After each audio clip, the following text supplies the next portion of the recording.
श्री गणेशाय नमः। रुद्र संहिता प्रथम खंड षष्ठी। ऋषियों के प्रश्न के उत्तर में नारद ब्रह्मा संवाद की अवतारणा करते हुए सूत जी उन्हें नारद मोह का प्रसंग सुनाना। काम विजय के गर्व से युक्त हुए नारद का शिव ब्रह्मा तथा विष्णु के पास जाकर अपने तप का प्रभाव बताना। विश्वोदवस्थित लयादिषु हेतुमेकं गौरीपतिं विदितत्वमनन्तकीर्तिं मायाश्रम विगतमायमचिन्तय रूपं बोधस्वरूपं मलं हिं शिवं नमामि। जो विश्व की उत्पत्ति, स्थिति और लय आदि के एकमात्र कारण हैं, गौरी गिरिराज कुमारी उमा के पति हैं, तत्वज्ञ हैं, जिनकी कीर्ति का कहीं अंत नहीं है, जो माया के आश्रय होकर भी उससे अत्यंत दूर है तथा जिनका स्वरूप अचिंत्य है, उन विमल बोध स्वरूप भगवान शिव को मैं नमस्कार करता हूँ। वंदे शिवम तम प्रकृतिरनादिनम प्रशांतमेकं पुरुषोत्तम हिम स्वमायां प्रत्यक्षनिमिदं हि सृष्ट्वा नभो वदंत बर्बहिरा स्थितो यह। मैं स्वभाव से ही उन अनादि शांत स्वरूप एकमात्र पुरुषोत्तम शिव की वंदना करता हूँ, जो अपनी माया से इस संपूर्ण विश्व की सृष्टि करके आकाश की भांति इसके भीतर और बाहर स्थित हैं। जैसे लोहा चुंबक से आकृष्ट होता है और लटकता रहता है, उसी प्रकार ये सारे जगत सदा सब और जिसके आसपास ही भ्रमण करते हैं, जिन्होंने अपने से ही इस प्रपंच को रचने की विधि बताई थी, जो सबके भीतर अंतर्यामी रूप से विराजमान है तथा जिनका अपना स्वरूप अत्यंत गूढ़ है, उन भगवान शिव की मैं सादर वंदना करता हूँ। व्यास जी कहते हैं, जगत के पिता भगवान शिव, जगन माता कल्याणमयी पार्वती तथा उनके पुत्र गणेश जी को नमस्कार करके हम इस पुराण का वर्णन करते हैं। एक समय की बात है, नेमिषारण्य में निवास करने वाले शौनक आदि सभी मुनियों ने उत्तम भक्ति भाव से सूत जी से पूछा। ऋषि बोले, महाभाग सूत जी, विदेश संहिता की जो साध्य साधना खंड नाम वाली शुभ एवं उत्तम कथा है, उसे हम लोगों ने सुन लिया। उसका आदि भाग बहुत ही रमणीय है तथा वह शिव भक्तों पर भगवान शिव का वात्सल्य प्रतिष्ठा प्रकट करने वाली है। विद्वान, अब आप भगवान शिव के परम उत्तम स्वरूप का वर्णन कीजिए, साथ ही शिव और पार्वती के दिव्य चित्रों का पूर्ण रूप से श्रवण कराइए। हम पूछते हैं, निर्गुण महेश्वर लोक में सगुण रूप कैसे धारण करते हैं? हम सब विचार करने पर भी शिव के तत्वों को नहीं समझ पाते। सृष्टि के पहले भगवान शिव किस प्रकार अपने स्वरूप से स्थित होते हैं, फिर सृष्टि के मध्यकाल में वे भगवान किस तरह क्रीड़ा करते हैं और सम्यक व्यवहार बर्ताव करते हैं, और सृष्टि कल्प का अंत होने पर वे महादेव किस रूप में स्थित हैं, लोक कल्याणकारी शंकर कैसे प्रसन्न होते हैं, और प्रसन्न हुए महेश्वर अपने भक्तों तथा दूसरों को कौन सा उत्तम फल प्रदान करते हैं, यह सब कहिए। हमने सुना है कि भगवान शिव शीघ्र प्रसन्न हो जाते हैं। वे महान दयालु हैं, इसलिए अपने भक्तों का कष्ट नहीं देख सकते। ब्रह्मा, विष्णु और महेश, ये तीन देवता शिव के ही अंग से उत्पन्न हुए हैं। उनके प्रकट की कथा तथा उनके विशेष चरित्रों का वर्णन कीजिए। प्रभु, आप उमा के आविर्भाव और विवाह की भी कथा कहिए। विशेषतः उनके गार्हस्थ्य धर्म का और अन्य लीलाओं का भी वर्णन कीजिए। निष्पाप सूत जी, आपको ये सब तथा दूसरी बातें भी अवश्य कहनी चाहिए। सूत जी ने कहा, मुनीश्वरों, आप लोगों ने बड़ी उत्तम बात पूछी है। भगवान सदाशिव की कथा में आप लोगों की जो आंतरिक निष्ठा है, इसके लिए आप धन्यवाद के पात्र हैं। हे ब्राह्मणों, भगवान शंकर का गुणानुवाद सात्विक, राजस और तामस तीनों ही प्रकृति के मनुष्यों को सदा आनंद प्रदान करने वाला है। पशुओं की हिंसा करने वाले निष्ठुर कसाई के सिवा दूसरा कौन पुरुष उस गुणानुवाद को सुनने से ऊब सकता है? जिनके मन में कोई तृष्णा नहीं है, ऐसे महात्मा पुरुष भगवान शिव के उन गुणों का गान करते हैं, क्योंकि वह गुणा वाली संसार रूपी रोग की दवा है, गुणों वाली संसार रूपी रोग की दवा है, मन तथा कानों को प्रिय लगने वाली और संपूर्ण मनोरथों को देने वाली है। ब्राह्मणों, आप लोगों के प्रश्न के अनुसार मैं यथा बुद्धि प्रश्न पूर्वक शिव लीला का वर्णन करता हूँ, सुनिए। जैसे आप लोग पूछ रहे हैं उसी प्रकार देव ऋषि नारद जी ने शिव रूपी भगवान विष्णु से प्रेरित होकर अपने पिता से पूछा। अपने पिता नारद का प्रश्न सुनकर शिव भक्त ब्रह्मा जी का चित्त प्रसन्न हो गया और वे उन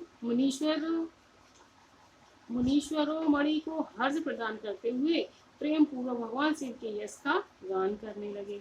एक समय की बात है, मुनि शिरोमणि विप्रवर नारद जी ने, जो ब्रह्मा जी के पुत्र हैं, विनीत चित्त हो तपस्या में मन लगाया। हिमालय पर्वत में कोई एक गुफा थी जो बड़ी शोभा से संपन्न दिखाई देती थी। उसके निकट देवनंदी गंगा निरंतर वेग पूर्वक बहती थी।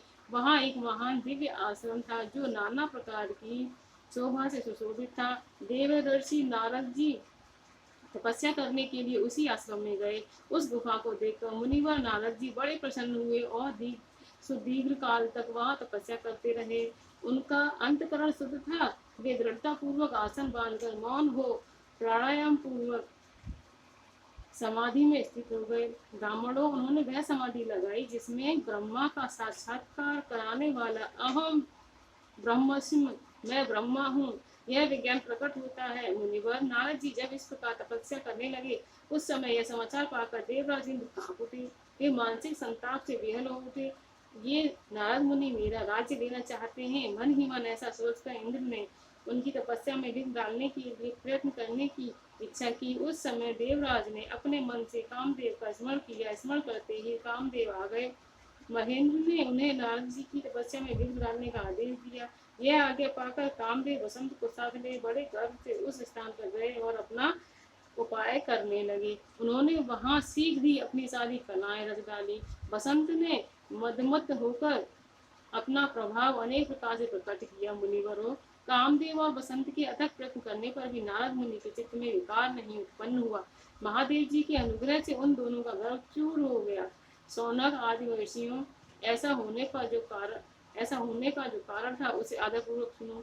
महादेव जी की कृपा से ही नारद मुनि पर कामदेव का कोई प्रभाव नहीं पड़ा। पहले उसी आश्रम में कामशत्रु भगवान शिव ने उत्तम तपस्या की थी और वहीं उन्होंने मुनियों की तपस्या का नाश करने वाला कामदेव को शीघ्र ही भस्म कर डाला था। उस समय रति ने कामदेव को पुनः जीवित करने के लिए देवताओं से प्रार्थना की। तब देवताओं ने समस्त लोगों का कल्याण करने वाले भगवान शंकर से याचना की। उनके याचना करने पर वे बोले, देवताओं कुछ समय व्यतीत होने के बाद कामदेव जीवित तो हो जाएंगे, परंतु यहाँ उनका कोई उपाय नहीं चल सकेगा।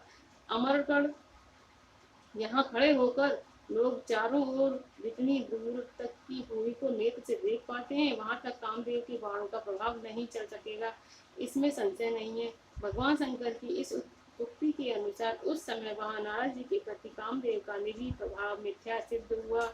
वे शीघ्र ही स्वर्गलोक में इंद्र के पास लौट गए। वहां कामदेव ने अपना सारा वृतांत और मुनि का प्रभाव कह सुनाया।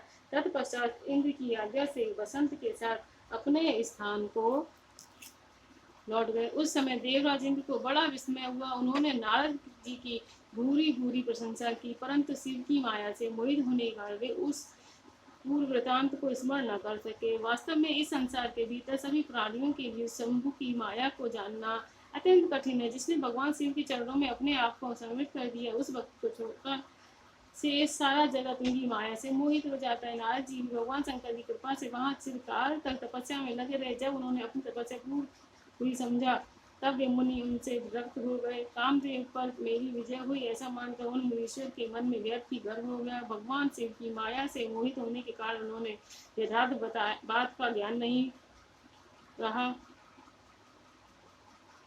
उस माया से अत्यंत मोहित हो मुनि शिरोमणि नारद अपना काम विजय संबंधी वृतांत बताने के लिए तुरंत ही कैलाश पर्वत पर गए। उस समय वे विजय के मद से उन्मत्त हो रहे थे। वहां रुद्रदेव नमस्कार करके गर्व से भरे हुए मुनि ने अपने आप को महात्मा मानकर तथा अपने ही प्रभाव से कामदेव पर अपनी विजय हुई समझकर उनसे सारा वृतांत कह सुनाया। वह सब सुनकर भक्त वत्सल भगवान शंकर ने नारद जी से, जो अपनी ही माया से मोहित होने के कारण काम विजयी के यथार्थ कारण को नहीं जानते थे और अपनी विवेक को भी खो बैठे थे।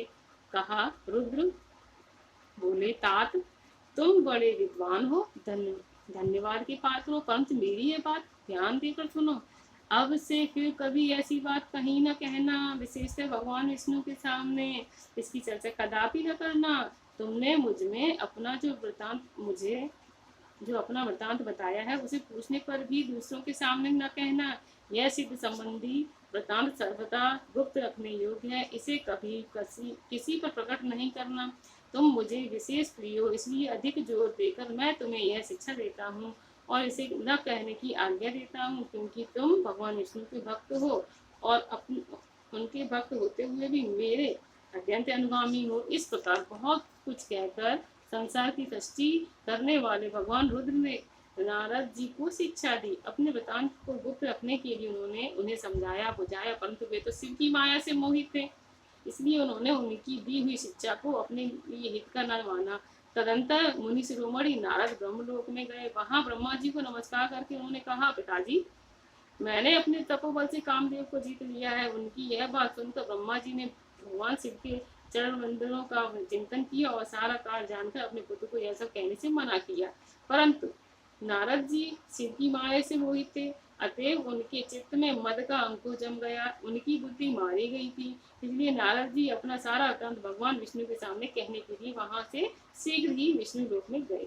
नारद मुनि को आते देख भगवान विष्णु बड़े आदर से उठे और शीघ्र ही आगे बढ़कर उन्हें मुनि को हृदय से लगा लिया। मुनि के आगमन का क्या हेतु है, इसका उन्हें पहले से ही पता था। नारद जी को अपने आसन पर बिठाकर भगवान शिव के चरण बिंदुओं का चिंतन करके श्रीहरि ने उनसे पूछा।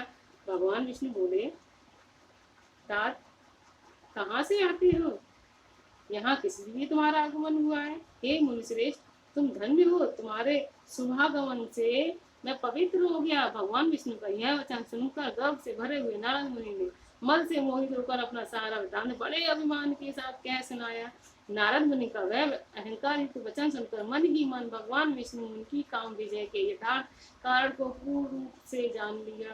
तत्पश्चात श्री विष्णु बोले, मुनिश्रेष्ठ, तुम धन्य हो, तपस्या के तो भंडार हो, तुम्हारा हृदय भी बड़ा उदार है। मुने, जिसके भीतर भक्ति ज्ञान और वैराग्य नहीं होते, उसी के मन में समस्त दुखों को देने वाला काम मोह आदि विकार से उत्पन्न होते हैं। तुम तो नैष्ठिक ब्रह्मचारी हो और सदा ज्ञान वैराग्य से युक्त रहते हो, फिर तुम में काम विकार कैसे आ सकता है? तुम तो जन्म से ही निर्विकार हो तथा शुद्ध बुद्धि वाले हो। श्री हरि की कही हुई ऐसी बहुत सी बातें सुनकर मुनि शिरोमणि नारद जोर जोर से हंसने लगे और मन ही मन भगवान को प्रणाम करके इस प्रकार बोले। नारद जी ने कहा, स्वामिन, जब मुझ पर आपकी कृपा है तब बेचारा कामदेव अपना क्या प्रभाव दिखा सकता है? ऐसा कहकर भगवान के चरणों में मस्तक झुकाकर इच्छा अनुसार विचरने वाले नारद मुनि वहां से चले गए।